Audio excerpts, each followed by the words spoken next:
Nós estamos vivendo a série Ele Veio para Libertar os Cativos. E o nosso subtema é Brilhe ou Faça Sua Luz Brilhar. E é interessante como Deus trabalha. Deus, Ele usa ex-cativos para libertar aqueles que ainda estão cativos. Deus usa o seu povo para proclamar as boas novas. Deus usa o seu povo para indicar o caminho de salvação para aqueles que ainda estão presos no pecado. Eu queria ler com você um texto que tem falado muito ao meu coração, que está em João, no capítulo 3, versículo 17. O tecladista desistiu de mim? Obrigado, meu lindo. Esse rapaz tem agora um dos melhores churrascos aqui de Campo Grande. Fui lá visitá-lo recentemente, que coisa fantástica. Deus te abençoe, viu, meu lindo? É lindo que a família toda trabalha junto e os filhos dele são os meus discípulos. E o menorzinho tem 9 anos, ele não quer ficar em casa, ele quer ficar trabalhando lá. Fala assim, não quero, eu já sou grande, vou ajudar minha família. Coisa mais linda. Que Deus abençoe sua família, viu? João 3, no capítulo 17, diz assim: porque Deus enviou o seu Filho ao mundo, não para que julgasse o mundo, mas para que o mundo fosse salvo por Ele. Que lindo esse texto. Eu aprendo muito com a vida do nosso Senhor, porque no mundo em que nós estamos vivendo, nós temos um costume equivocado de julgar as coisas, julgar as pessoas, julgar as intenções das pessoas. E o nosso Senhor, que era o nosso Senhor, 100% Deus, 100% homem, não teve nenhuma pretensão em julgar o mundo. Na verdade, a sua missão não era julgar o mundo. A sua missão era falar que existe um lugar para aqueles que falarem o seu nome, para aqueles que confessarem ao Senhor como o suficiente Senhor e Salvador de suas vidas. Muitas vezes nós, pessoas, ex-pecadores, queremos julgar as pessoas. Nós queremos fazer uma missão que nem o nosso próprio Senhor teve, de julgar o mundo, de julgar destinos. Mas nós temos, como ex-cativos que somos, ex-pecadores, ex-moradores das trevas, podemos proclamar as boas novas do Evangelho, e isso já será o suficiente. Que o Senhor, nosso Deus, julgue as pessoas, ou seja, julgue quem vai ou não para o céu. Eu costumo dizer que o céu pertence a Deus, e apenas Deus pode dizer quem vai ou não para o céu. Obviamente que a Bíblia nos dá um trilho de como viver uma vida que agrade ao Senhor, mas nem todos têm a mesma oportunidade que nós temos de viver isso. Assim como o ladrão da cruz. Aquele homem não teve a oportunidade de viver seguindo a Cristo. Mas quando ele reconhece a Jesus Cristo, ali naquele momento de morte e dor, o nosso Senhor diz que naquele mesmo dia, ele estaria com o Senhor no paraíso. A minha expectativa é que as nossas almas sejam libertas. Os nossos corpos físicos também sejam libertos. Porque o nosso espírito está sendo trabalhado pelo nosso Senhor constantemente para que encontre uma plena libertação. E que isso possa refletir em toda a nossa vida, em todas as áreas de nossas vidas.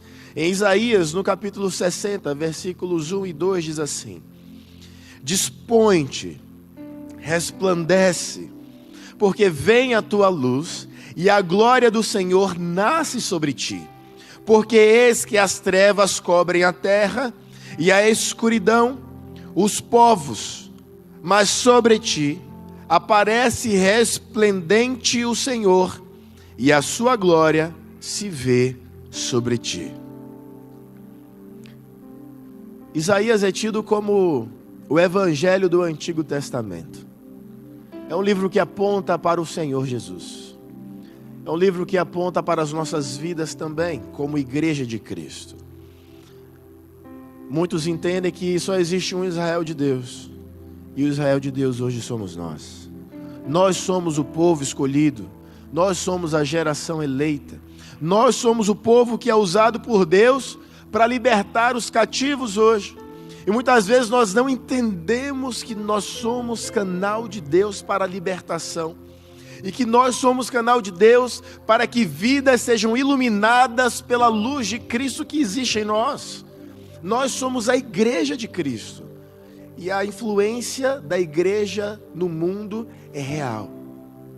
Nós precisamos não só aceitar como viver isso. Nós somos a igreja de Cristo. Nós somos o sal que salga. Nós somos a luz que brilha. Nós somos o perfume que atrai. Nós somos a igreja gloriosa. Nestes dias, muitos têm falado sobre o fim dos tempos. O crente é assim. Apertou um pouquinho, Jesus está voltando. Não é verdade? Jesus está voltando. Mas Jesus disse que está voltando há 2000 anos atrás. Ele disse que não ia demorar. Para ele não deve estar demorando, né? Assim, na cabeça dele está tudo ok. Está em tempo. Para a gente está todo mundo, um monte de gente desesperada. Eu estou tranquilo. A história está indo para onde Deus determinou que ela vá. Tudo está no controle das mãos soberanas do nosso Deus. Nada na história foge do controle absoluto do nosso Senhor. Se é o nosso Deus quem controla a história, porque nós que fazemos parte dela devemos nos preocupar com o dia de amanhã.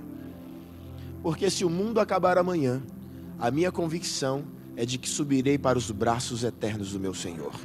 Não existe nenhuma preocupação em meu coração sobre o que acontece no mundo.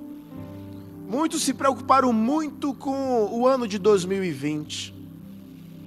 Mas se nós pararmos para ouvir cada um de vocês, é possível que nós passemos alguns dias ouvindo os testemunhos de bênção do ano de 2020. 2020 foi um ano esquisito, mas foi um ano abençoado. Porque quando Deus coloca a mão, independentemente do que aconteça, existe bênção sobre as nossas vidas. E é nisso que eu creio. Eu creio que a história é controlada pelo nosso Senhor, porque a Bíblia fala isso. A Bíblia em todo instante nos demonstra que o nosso Senhor não perde o controle de nada. É verdade que nós não temos controle sobre quase nada. Quase nada. Se você parar para pensar, você não tem controle sobre quase nada.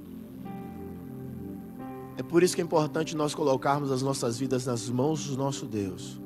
Porque se Ele controla a história do mundo, quem dirá controlar a nossa própria história? Então existe em mim uma paz, um equilíbrio no nosso Senhor. Talvez você pergunte, pastor, mas o seu coração não se aflige? Claro que se aflige. Se aflige por um dia, 2 dias, mas eu falo assim, não dá. Não dá para eu viver aflito. Eu posso ter aflição, mas eu não posso viver aflito. Eu posso ter uns momentos de apreensão, mas eu não posso viver apreensivo. É preciso que nós, como igreja de Cristo, saibamos que existe em nossos lábios uma palavra que cura, que liberta, que transforma e que acalma os corações. A igreja é uma agência do reino de Deus no mundo. Ela está no mundo, mas ela não é do mundo. Nós não pertencemos a este lugar. Espiritualmente falando, nós pertencemos ao nosso Criador. Nós pertencemos aos céus. E não é porque o mundo vai acabar que nós vamos parar de fazer as coisas, muito pelo contrário. Aí é que a igreja deve ser cada vez mais ativa, propagando o evangelho, levando a verdade que liberta e que transforma e que confronta. E eu sinto que, da minha geração pelo menos, as pessoas não estão prontas para o confronto. Elas querem um conforto. Mas a salvação nada mais é do que o confronto entre a luz e as trevas. E a luz sempre vence.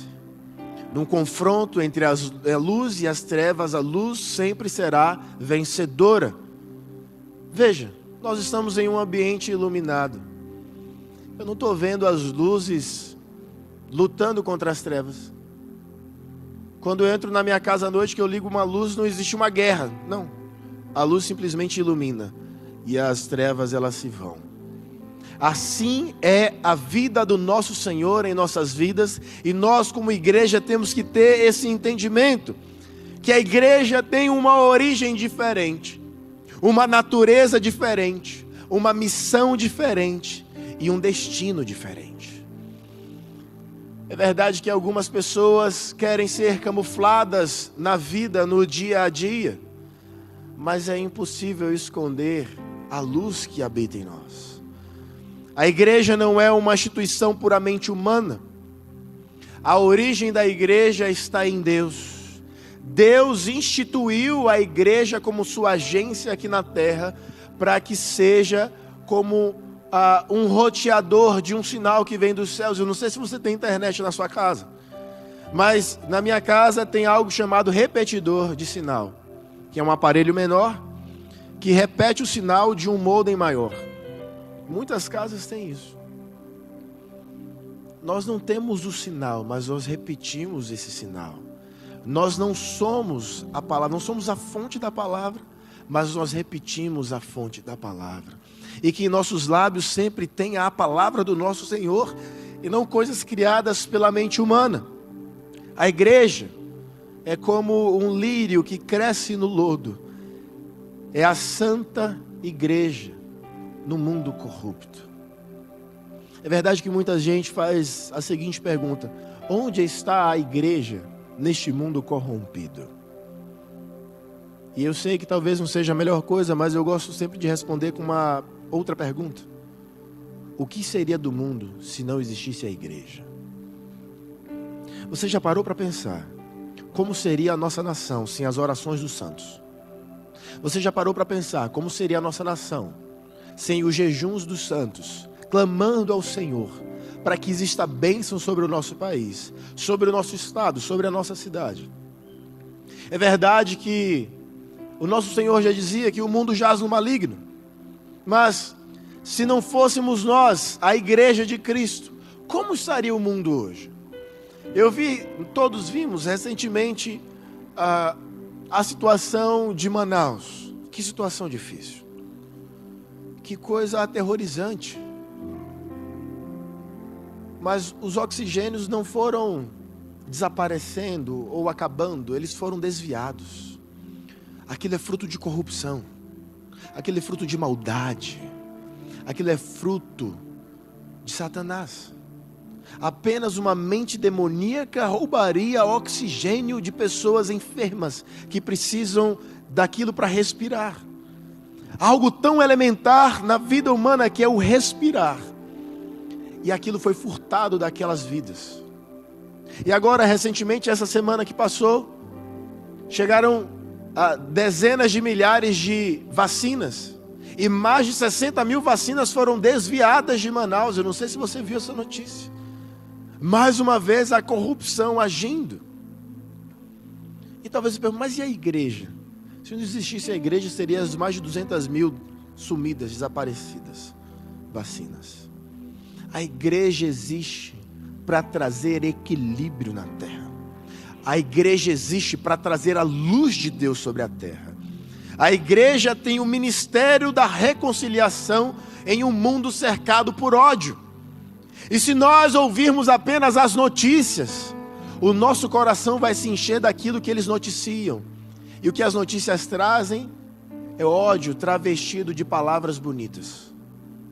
Mas é tudo o que se traz, é ódio. Eu não sei se todos viram o que aconteceu nos Estados Unidos recentemente. Invadiram o Capitólio. Uma pessoa morreu lá dentro. Uma militar morreu. Algo terrível. E talvez nós que só vivemos essa vida, porque a gente não acredita em reencarnação. Eu só vivi essa vida. Eu tenho 34 anos. Eu não vivi outra vida. Mas eu não sei o que os cristãos pensavam quando eles começaram a morrer no Coliseu.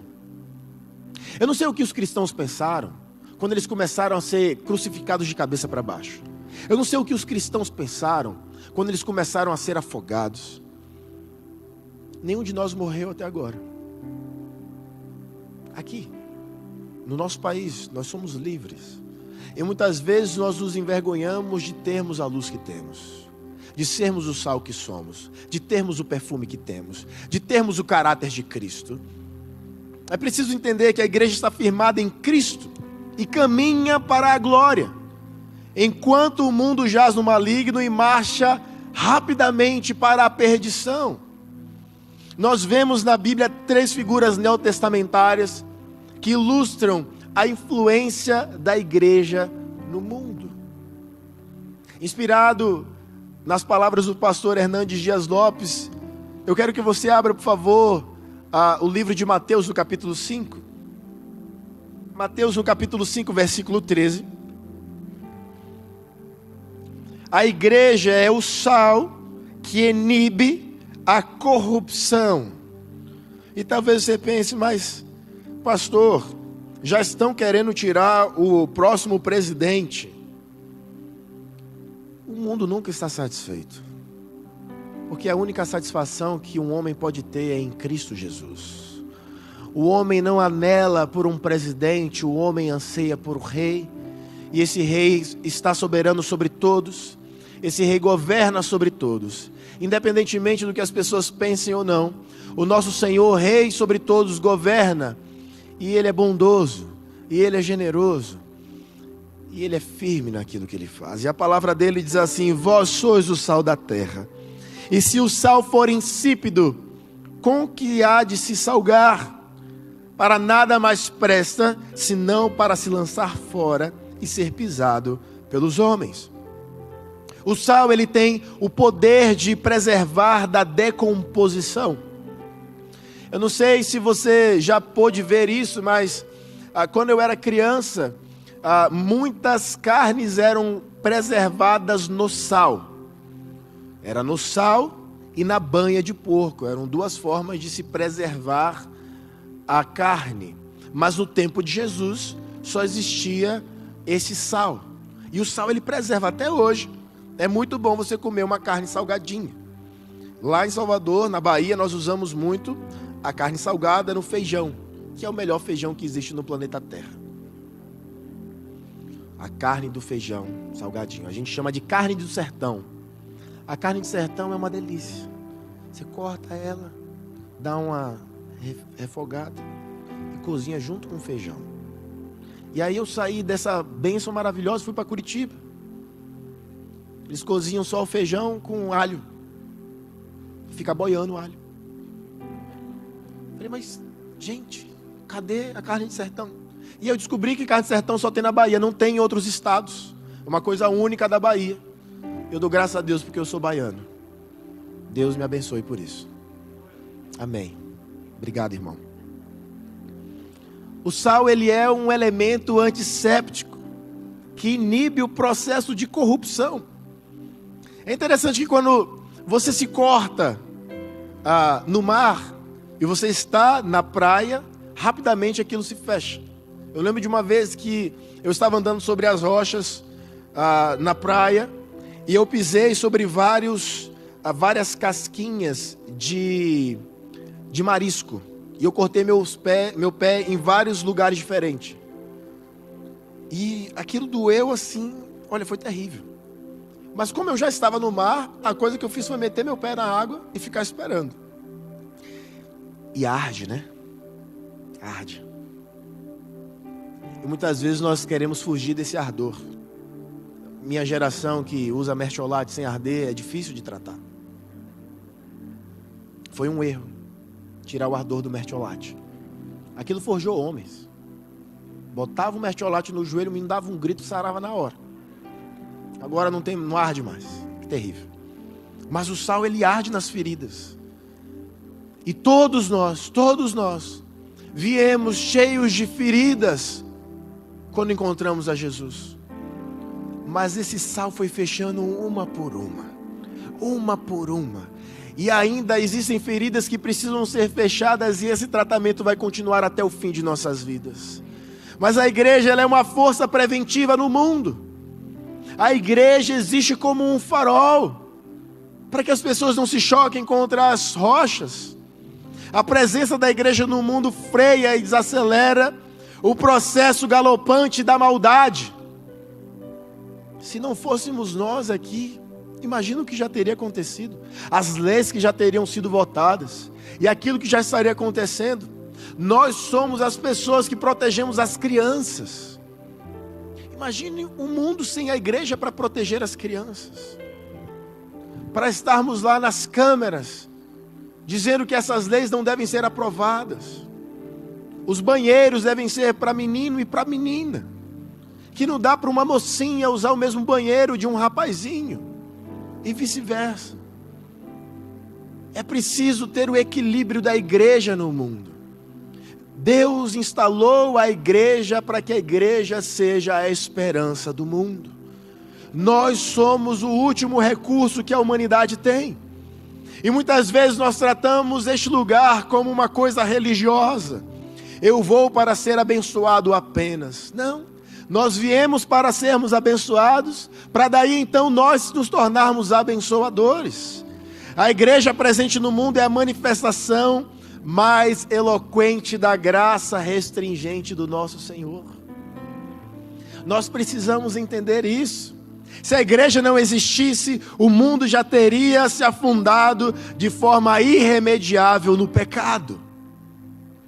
Nós somos a esperança desse mundo. Você é a esperança deste mundo. Você carrega a glória de Deus por onde você vai. Nós somos o sal da terra. Nós não somos um sal dentro de um saleiro. Nós somos o sal do mundo. Nós não fomos salvos para ficarmos sentados numa igreja confortável. Nós fomos salvos para ficarmos de pé diante de um mundo desconfortável. É desconfortável mesmo viver no mundo, porque nós não pertencemos a este lugar, então o mundo se torna desconfortável para os santos. Mas o desconforto deve nos impelir a pregar o Evangelho e não nos recolhermos em nossos lares, mas fazer de cada passada que temos por este mundo uma proclamação do Evangelho para aqueles que não conhecem a Cristo Jesus. O sal no saleiro não protege da corrupção o mundo à sua volta. A igreja não é o sal da igreja. É preciso entender isso. A igreja é o sal do mundo. Nós não estamos aqui para pescarmos em aquário, como temos essa expressão. Nós estamos aqui para pescar em mar aberto. Pescar em mar aberto. E você não sabe o que vem. Você não sabe o que vem no mar aberto. Não é pescar num pesqueiro, que o cara chega e diz, ó, tem esse peixe. E você sabe o que você vai pescar. No mar aberto você não sabe. E nós estamos no mundo para levarmos sal para as vidas que estão feridas, para os corações que estão estraçalhados pelo pecado, para as famílias que não têm solução, ou pensam não terem, para os casamentos que estão se desmantelando, para aqueles que pensam que a bancarrota é a única coisa que existe em suas empresas. Nós somos o povo das boas notícias. Nós somos o povo que entrega aquilo que ninguém mais entrega, porque nós vivemos pela fé em Cristo Jesus. A igreja é a luz que aponta a direção. No mesmo texto, em Mateus, no capítulo 5, versículos 14 a 16, diz assim: vós sois a luz do mundo. Não se pode esconder uma cidade edificada sobre um monte, nem se acende a candeia e se coloca debaixo do alqueire, mas no velador, e dá luz a todos que estão na casa. Assim resplandeça a vossa luz diante dos homens, para que vejam as vossas boas obras e glorifiquem a vosso Pai que está nos céus. Esse texto fala de mim e fala de você. Nós, o conjunto, somos a igreja de Cristo. A igreja tem um poder interno de salgar e o poder externo de influenciar. É interessante porque nós estamos no ano de 2021. E ainda existem pessoas contrárias à ideia e o fato hoje, graças a Deus, de pessoas, por exemplo, como o nosso pastor Clodoilson ser um vereador. Pessoas ainda acreditam que política não é lugar de crente. Lugar de crente é em todo lugar onde Deus nos enviar. Todas as instâncias e lugares da sociedade nós devemos entrar, tomar e fazer a nossa luz brilhar. Porque se nós não fizermos isso, as trevas estarão lá, tomando os lugares, tornando as vidas opacas, sem vida, e destruindo tudo aquilo que o nosso Deus criou para que seja luz neste mundo. A criação está sendo destruída pelas trevas e pelo pecado. Mas nós somos a igreja de Cristo. Nós somos o poder de Deus aqui na terra. A luz existe para se manifestar. É como uma cidade no alto de um monte, impossível de esconder. Impossível esconder. Lembro-me que uma vez nós fomos à Grécia, lembra, pastor? E de qualquer ponto da cidade era possível ver a Acrópole. O senhor lembra disso? É lindo, né? A Acrópole é uma cidade, ou um lugar onde ficava o templo, no alto de um monte. É o lugar mais alto de Atenas. Toda Atenas consegue ver aquele templo. Aquilo para mim é uma afronta, porque é um templo para uma deusa pagã. E nós é quem devemos estar em lugares altos. Nós é que somos o povo de Deus. Nós é que fomos remidos pelo sangue do Cordeiro. Nós é que devemos ocupar os lugares altos. E quando as pessoas olharem para nós, elas não verão a nós. Elas verão o nosso Senhor, a luz do nosso Senhor brilhando e resplandecendo sobre as vidas da nossa cidade e dos lugares onde o nosso Senhor nos colocar. É por isso que o nosso apóstolo prega constantemente que nós devemos ocupar os lugares altos. Porque nós somos a igreja de Cristo. Nós somos o poder para libertar as pessoas. Nós somos esse povo. Nós somos a luz. A luz é símbolo de pureza, conhecimento, verdade. Nós somos esse povo que, apesar de viver no mundo, e apesar de não ser como o apóstolo René costuma dizer, Jesus me salvou, mas não me abestalhou. Nós não somos bobinhos, mas nós somos puros em nosso coração. Nós não somos tolos, muito pelo contrário, somos sábios em Cristo Jesus. E a Bíblia nos ensina que aquele que precisa de sabedoria, que a peça em oração, e nós temos pedido isso constantemente, e o Senhor tem nos dado. E nós estamos aqui para isso, para libertar os cativos através da luz que existe em nós, chamada Jesus Cristo de Nazaré. Aquele que veio de um lugar que ninguém imaginava vir algo bom. Assim como eu, assim como você. Eu tive a oportunidade de nascer em um berço cristão. Mas se eu não me voltasse para o meu Senhor, eu seria apenas mais uma pessoa que nasceu em um berço cristão e não desfrutou da graça e da luz que existe em nosso Senhor. A luz tem o poder de apontar a direção. Morei em Salvador por muitos anos, e uma das coisas bonitas para se visitar em Salvador são os faróis que existem. E os faróis funcionam até hoje. Os faróis são necessários até hoje. Com toda a tecnologia que existe, os pequenos barcos não têm farol. Ou melhor, não tem tecnologia para se guiar no mar aberto à noite. E nós somos como pequenos barcos, que se não tivermos um farol para nos indicar, olha, aqui existem rochas, nós viremos a nos chocar e naufragar. E mesmo as vidas que parecem estar naufragando, em Cristo Jesus tem solução. Em Cristo Jesus podem ser libertos. Em Cristo Jesus deixam de ser cativos e se tornam livres no nosso Senhor. O mundo está em trevas porque o diabo cega os incrédulos. Os ímpios vivem no reino das trevas, estão caminhando para a morte. Mas a igreja conhece o caminho, você conhece o caminho, e nós somos os responsáveis de apontarmos esta direção.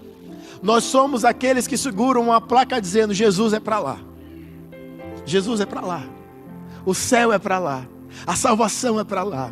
A restauração da tua família é para lá. A recuperação dos teus investimentos é para lá. A sabedoria que você precisa é para lá. Nós somos esse povo que direciona aqueles que estão perdidos. Nós somos a luz em meio às trevas. Nós somos e temos a resposta Há tantas perguntas. Nós somos o povo da paz. Nós somos também o povo que entra em guerra espiritual e vence as guerras espirituais em Cristo Jesus. A igreja conhece a vida e deve compartilhá-la a todo tempo. A igreja, por último, é o perfume que atrai a atenção. Em 2 Coríntios, no capítulo 2, versículos 15 e 16, abra comigo, por favor.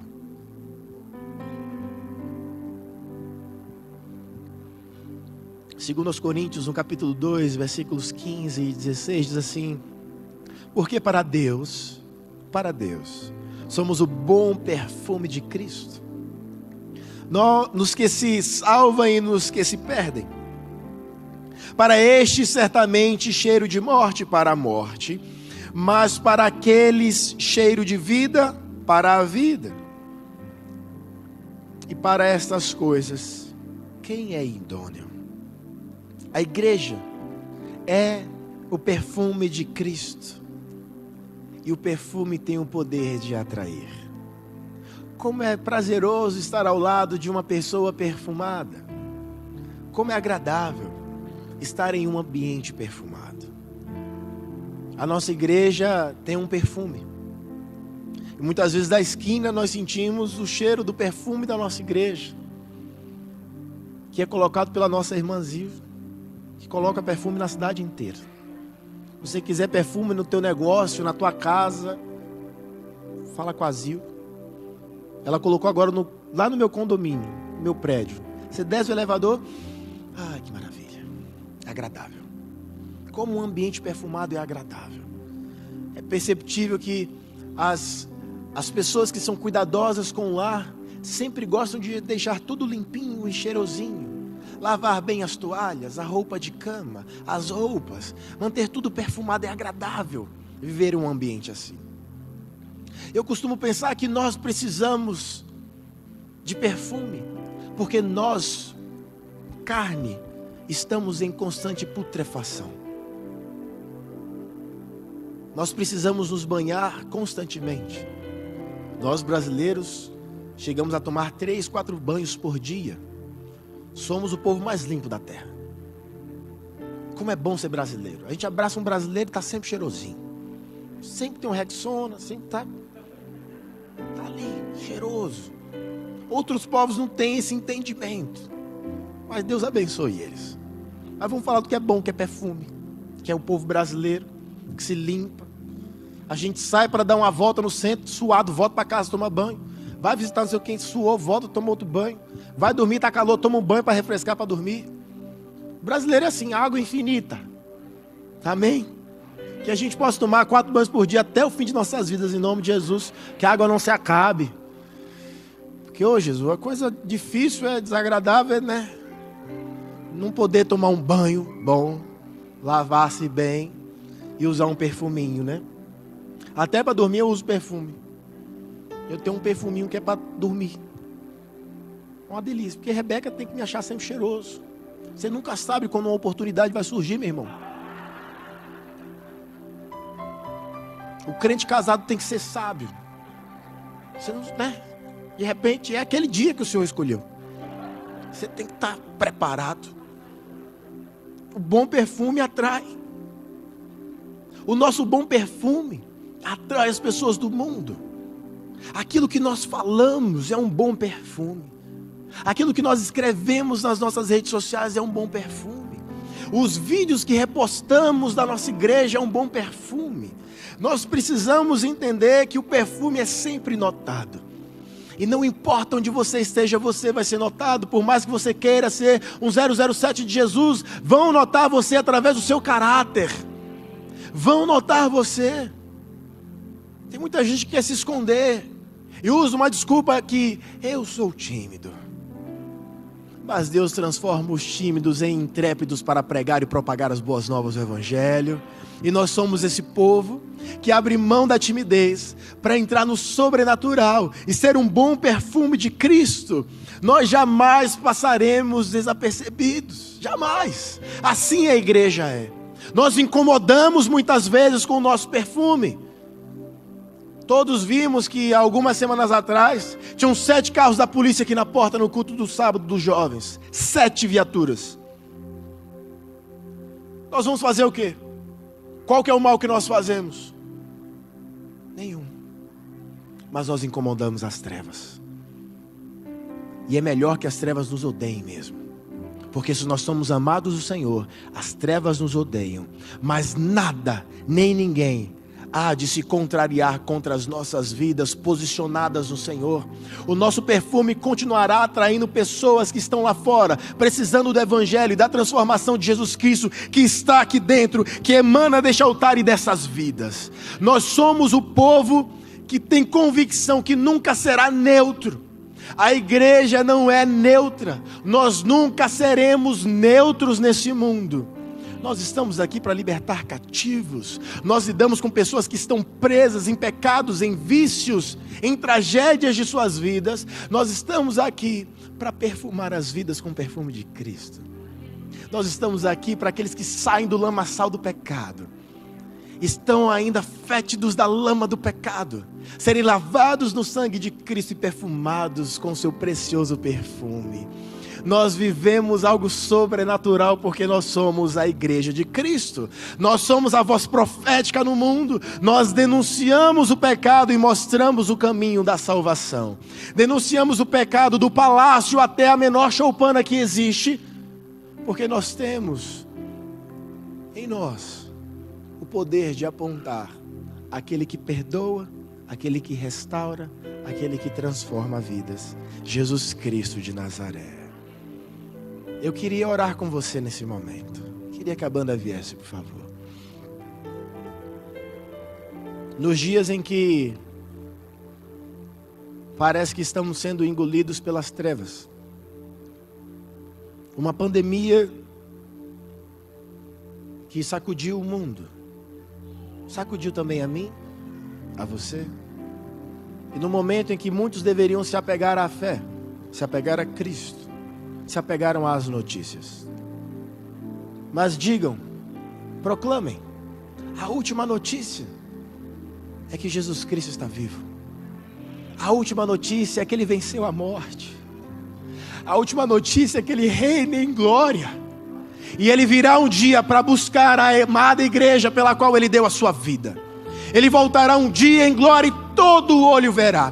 Todo joelho se dobrará àquele que é o Senhor do universo e que resplandece em nossas vidas e que nos deu poder para libertar cativos e brilhar a sua luz sobre a terra e sobre todos aqueles que clamam por uma existência genuína e por um propósito verdadeiro. Nós somos o sal da terra, nós somos a luz do mundo, nós somos um perfume inquestionável aqui na terra, nós somos o povo de Deus, a igreja poderosa e gloriosa, e que as portas do inferno não se levantarão contra nós, e nós continuaremos e persistiremos em proclamar e em adorar ao nosso Deus, independentemente das circunstâncias ou dos dias.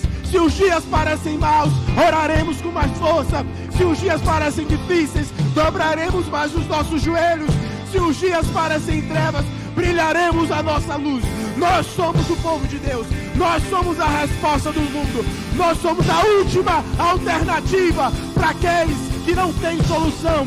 Fica de pé no teu lugar e começa a orar pelo nosso Senhor, começa a orar pelo nosso povo, pela nossa cidade, pelo nosso estado, pelo nosso país. Abre a tua boca e profetiza bênção sobre a nossa cidade. Lute agora contra a corrupção, lute no teu espírito, que o teu espírito possa clamar agora em nome de Jesus.